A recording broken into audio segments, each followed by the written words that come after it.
Hello my dear students, आप सभी का स्वागत है हमारे यूट्यूब चैनल न्यूट्रिशन साइंस में।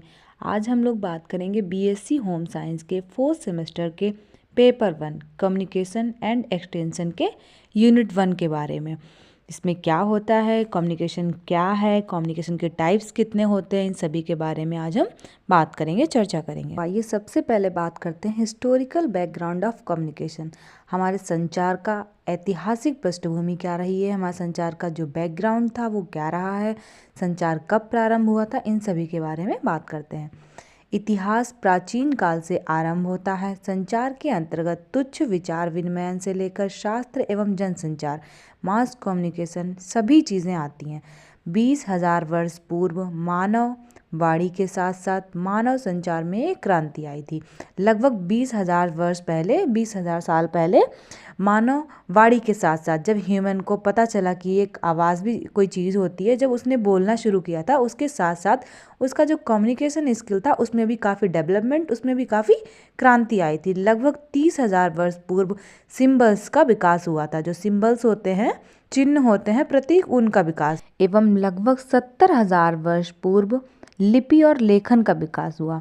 जब 20,000 पहले लोगों को वाणी मिली, उन्होंने बोलना सीखा, उसके बाद में जो कम्युनिकेशन था उसमें भी काफ़ी डेवलपमेंट आया। उसके बाद में लोगों ने सिंबल्स, पहले के लोग जो पत्थर होते थे उन पे गेरू से, रेड कलर से, जो भी उन्हें मिल जाता था जानवरों की खाल से, उन सब से वो सिंबल्स पे रेड कलर से कुछ ना कुछ लिख देते थे। तो ऐसे ही धीरे धीरे सिंबल्स का भी विकास हुआ। इसी टाइप से धीरे धीरे उन लोगों ने लिखना भी शुरू किया। लाइक ब्रेल मेथड भी आ गया था। कुछ विधियां ऐसी थी जो आ गई थीं। परंतु उन वर्षों की तुलना में अभी जो कुछ पिछले वर्षों में दूरसंचार के क्षेत्र में बहुत अधिक विकास हुआ है। जैसे जैसे मानव होशियार होता गया, समझदार होता गया, जैसे जैसे उसने अन्य चीज़ों का विकास किया, वैसे वैसे ही कम्युनिकेशन का भी विकास होता चला गया। आज के क्षेत्र में संचार का काफ़ी अधिक हद तक विकास हो चुका है। जैसे लेटर्स आ चुके हैं, वर्ड जो कि लेटर हैं उन पर आधारित लिपि का विकास हुआ, कागज़ का आविष्कार हुआ, घ्रूणी प्रिंटिंग्स का विकास हुआ, जितनी भी प्रिंटिंग्स होती हैं हमारी उनका विकास हुआ। यूरोप में समाचार पत्रों का प्रकाशन हुआ, धीरे धीरे हमारे न्यूज़पेपर्स का प्रकाशन होने लगा, प्रदर्शनियाँ होने लगीं, फोटोग्राफी का विकास हुआ, चलचित्र, सिनेमा, मूवीज़ बनने लगीं, धीरे धीरे सिनेमा आ गए, विद्युत टेलीग्राफ भी आ गए, दूरभाष, मोबाइल्स आ गए, दूरदर्शन, मोबाइल का भी विकास हुआ, मीडिया, संचार, पत्र लेखन। अब हम लोग लेटर्स भी टाइप कर लेते हैं। किसी भी कंपनी से कोई लेटर आना हो, किसी को लेटर भेजना हो, ईजिली, जल्दी से जल्दी, स्पीड पोस्ट के माध्यम से जल्दी पहुंच जाता है।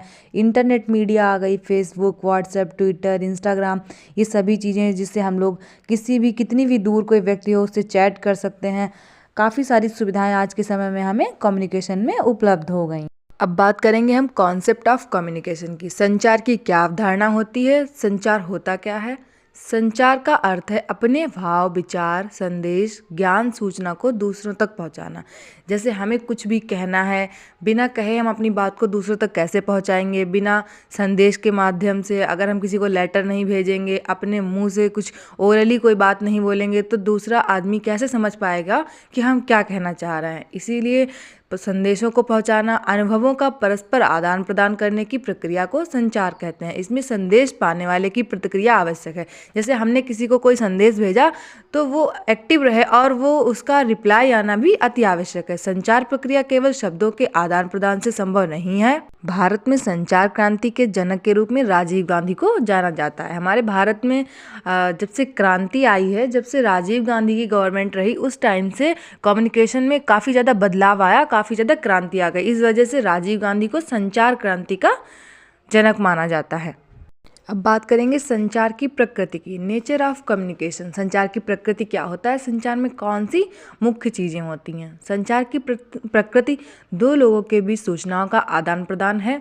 जो संचार की प्रकृति होती है उसमें दो लोगों के बीच सूचनाओं का आदान प्रदान है। कभी कभी ये दो लोगों के बीच होने ना हो करके समूहों के बीच भी हो सकती है। संचार के लिए प्रेषक यानी सेंडर और प्राप्तकर्ता, रिसीवर का होना, दोनों का होना अति आवश्यक है। संचार के अंतर्गत सोचना, बोलना, पढ़ना, सुनना, ये सभी क्रियाएं आ जाती हैं। देखना, लिखना, विचार विमर्श, जैसे हम किसी बात पर विचार विमर्श करते हैं। संभाषण होता है, हम कहीं लेक्चर देते हैं, वाद विवाद, डिबेट, कंपटीशन हो गई, ये सभी चीज़ें कम्युनिकेशन के अंदर आ जाती हैं।